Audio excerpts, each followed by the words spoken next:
the price of corn has dropped, but the price of a byproduct in the ethanol industry mainly rises. The distillers' grain prices have been a challenge for livestock producers. Here's NTV's co-host Marilyn Barnett to explain what's going on. Distillers' grain is an ethanol byproduct that can be fed to pigs, for instance, or cattle. In some ethanol plants, you could see the price for distiller grains go up while corn went down, and that put pressure on livestock producers. Dr. Omar Mendoza joins us here on the phone. He's a livestock nutritionist and can also put this in perspective for us here. Doctor, thank you so much for joining us.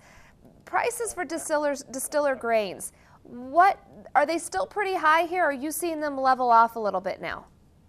Yes, Marilyn, we're seeing the price of distillers dry grains to come down, not to the same levels as we experienced early in the fall, but surely not as high as in late in the fall, November, December. What is driving these prices? What was causing this to happen? Yeah, we have the same questions on our end as end users of the product. This is basically driven by demand by the Asian market. China driving it as the principal one. They started to buy corn basically to stockpile, but they have a quota that's imposed by the World Trade Organization in regards to corn. When that was met late in the fall, they started turning to distiller dry grains as a byproduct used in their livestock operations.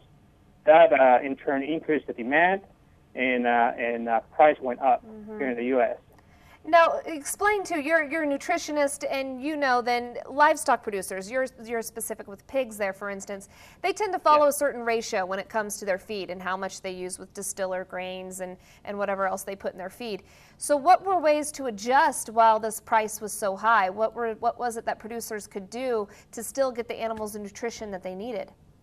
Yeah, well, the one thing that could be done is just make those diets without the byproduct. The co-product DDGS. That, of course, has an impact on the price. Some producers want to reduce levels, and then some, in this case, our company, we resource to other co-products from the corn milling industry. Very interesting, too. So thank you so much, Dr. Mendoza, for sharing your information here with us and letting us understand it a little bit more. I appreciate it. If you have questions, remember you can always go to our website, nebraska.tv. Click on NTV's Grow. Stay tuned. Weather is up next.